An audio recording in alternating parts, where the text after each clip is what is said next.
Good morning, dear students. Welcome to e-learning class of mathematics. Today we will start a new chapter, chapter number 4. The name of the chapter is Cubes and Cube Roots. When we multiply the same number 2 times, then we get square of a number. For example, 2 multiply 2 is equal to 4. Here we have multiplied number 2 times. So we got square of 2, that is 4. Similarly, when we multiply a number 3 times by itself, then the product is called the cube of that number. For example, cube of 2 is 2 multiply 2 multiply 2. 2 multiply 2 is 4, 4 multiply 2 is 8. Therefore, 8 is cube of 2. Now, we will discuss perfect cube. A natural number which can be expressed as a product of triplet of equal factors is known as perfect cube. In last example, 8 is a perfect cube because we can express 8 as a product of triplet of 2. 2 multiply 2 multiply 2. Now, we will discuss some properties of cubes. First property is cubes of all odd numbers are odd. For example, 3 is odd and cube of 3 is 3 multiply 3 multiply 3. 3 multiply 3 is 9, 9 multiply 3 is 27. And 27 is also odd. Second property is cube of all even numbers are even. For example, 2 is even and cube of 2 is 2 multiply 2 multiply 2. 2 multiply 2 is 4, 4 multiply 2 is 8. 8 is also even. Property third is cubes of negative integers are negative. For example, cube of minus 3 is minus 27. We know that if the number of negative integers in a product is odd, then the product is negative. Here, number of negative integers is 3. 1, 2, 3. Therefore, the product will be negative. So, cube of minus 3 is minus 27. Now, property 4 is if A and B are two natural numbers, then A divide B whole cube is equal to A cube divide B cube. It means the cube of a rational number is equal to cube of its numerator divide cube of its denominator. Next property is A cube multiply B cube is equal to A multiply B whole cube. It means the product of cubes of two numbers is equal to the cube of their products. Now, we will discuss cube roots. We know that the square root is the opposite of a square. In the same way, the cube root is the opposite of a cube. For example, cube of 8 is 8 multiply 8 64, 64 multiply 8 512. Then cube root of 512 will be 8. If the number is a negative integer, then its cube root will also be a negative integer. For example, cube of minus 4 is minus 64, then cube root of minus 64 will be minus 4. As we know that cube and cube root are opposite of each other. Now we will discuss sums of checkpoint 1. Question number 1 of checkpoint 1 is find the cubes of the following numbers. Number is minus 4 by 7. Cube of minus 4 by 7, we will write it as minus 4 by 7 raised to power 3. We know that A by B whole cube is equal to A cube by B cube. So minus 4 by 7 whole cube will be equal to minus 4 cube by 7 cube.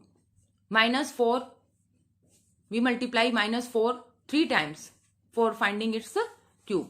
4 multiply 4 16, 16 multiply 4 64. Minus 64 is the cube of minus 4. Similarly, on multiplying 7 3 times, we get 343. 343 is the cube of 7. So, minus 64 by 343 is the cube of minus 4 by 7. Question number 3 is find whether following are perfect cubes or not. A part is 125. Here we have to find 125 is perfect cube or not. For this, first of all, we will find the prime factorization of 125. 125 is divisible by 5. On dividing 125 by 5, we get 25. Again, 25 is divisible by 5. On dividing 25 by 5, we get 5. Now, on dividing 5 by 5, we get 1. So, prime factorization of 125 is 5 multiply 5 multiply 5. Here, prime factor 5 appear in triplet. So, 125 is a perfect cube. Now, C part is 768. First of all, we will find the prime factorization of 768. 768 is divisible by 2. On dividing 768 by 2, we get 384. Again, 384 is even number, so it is divisible by 2. On dividing 384 by 2, we get 192. 192 is even, so it is again divisible by 2. On dividing 192 by 2, we get 96. 96 is even, so it is again divisible by 2. On dividing 96 by 2, we get 48. Again 48 is even, 48 divisible by 2. On dividing 48 by 2, we get 24. 24 is also divisible by 2. On dividing 24 by 2, we get 12. 12 is divisible by 2. On dividing 12 by 2, we get 6. 6 is also divisible by 2. On dividing 6 by 2, we get 3. 3 is divisible by 3. On dividing 3 by 3, we get 1. So, prime factorization of 768 is 2 multiply 2 multiply 2 multiply 2 multiply 2 multiply 2 multiply 2 multiply 2 multiply 3. Here 2 appears how many times? 8 times. This is the triplet of 2. This is again triplet of 2. Here what we see that prime factors 2 and 3 do not appear in triplet. So 768 is not a perfect cube. To make it a perfect cube, we need 1, 2 and 2 times 3. Question number 4 is express each number as a cube of a natural number. Number is 216. First of all, we will find the prime factorization of 216. 216 is divisible by 2. On dividing 216 by 2, we get 108. Again, on dividing 108 by 2, we get 54. On dividing 54 by 2, we get 27. 27 is not divisible by 2. So, we will divide it by 3. On dividing 27 by 3, we get 9. 9 is divisible by 3. On dividing 9 by 3, we get 3. On dividing 3 by 3, we get 1. Thus, the prime factorization of 216 is 2 multiply 2 multiply 2 multiply 3 multiply 3 multiply 3. It means 2 3 times and 3 also 3 times. So we will write it as 2 raised to power 3 multiply 3 raised to power 3. Also we know that a cube multiply b cube is equal to a multiply b whole cube. So here in place of a we will write 2 and in place of b we will write 3. So we will write it as 2 multiply 3 whole cube. 2 multiply 3 is 6. It means 6 whole cube. So we can say that 216 is a cube of 6. Question number 5 is find the smallest number that must be multiplied to the numbers to obtain a perfect cube. Also find the perfect cube. Number given is 2304. First of all, we will find the prime factorization of 2304. On dividing 2304 by 2, we get 1152. Again, on dividing 1152 by 2, we get 576. 576 is divisible by 2. On dividing 576 by 2, we get 288. On dividing 288 by 2, we get 144. On dividing 144 by 2, we get 72. On dividing 72 by 2, we get 36. On dividing 36 by 2, we get 18. On dividing 18 by 2, we get 9. 9 is not divisible by 2. So, it is divisible by 3. On dividing 9 by 3, we get 3. On dividing 3 by 3, we get 1. Thus, prime factorization of 2304 contains 8 times 2 and 2 times 3. Here we get one triplet of 2. It is another triplet of 2. We need one more 2, and to make 3 triplet we need one more 3. So we multiply 2304 by 2 and 3 to make it a perfect cube, as 2304 is not a perfect cube.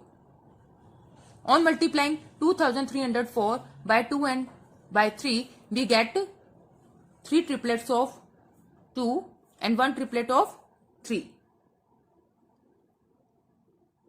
And we get number 13,824, which is a perfect cube because it contains triplet of 2 and 3.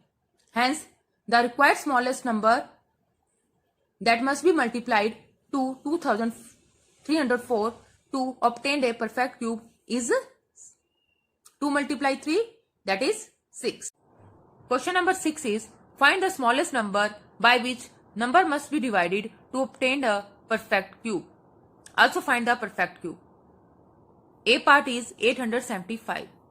We will find the prime factorization of 875 first. The prime factorization of 875 is 5 multiply 5 multiply 5 multiply 7. Here 5 appear in triplet but 7 does not appear in triplet. So 875 is not a perfect cube. To convert it into a perfect cube, we must divide it by 7. On dividing 875 by 7, we get 5 multiply 5 multiply 5, which is 125. 125 is a perfect cube. Hence, the smallest number by which 875 must be divided to get a perfect cube is 7. Now, we will discuss sums of checkpoint 2. Checkpoint 2, question number 1 is evaluate. E part, cube root of 64 multiply 729. As we know that cube root of A multiply B is equal to cube root of A multiply cube root of B. So, cube root of 64 multiply 729 will be equal to cube root of 64 multiply cube root of 729. First of all, we will find the cube root of 64, then we will find the cube root of 729. For finding cube root of 64, first of all, we find the prime factorization of 64. What we get? We get 2 times triplet of 2. Next step is, from each triplet we will write one number. Here, from this triplet of 2, we will write 2 here. From this triplet of 2, we will write 2 here. On multiplying 2 by 2, we get 4. So, 4 is the cube root of 64. Similarly, we will find the prime factorization of 729. We get 2 triplets of 3. Now, from each triplet, we will write one number. From triplet of 3, we will write 3 here.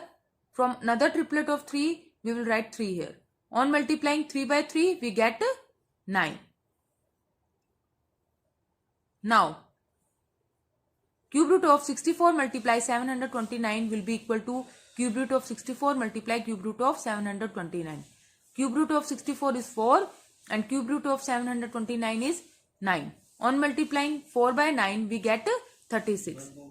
So, 36 is the required answer.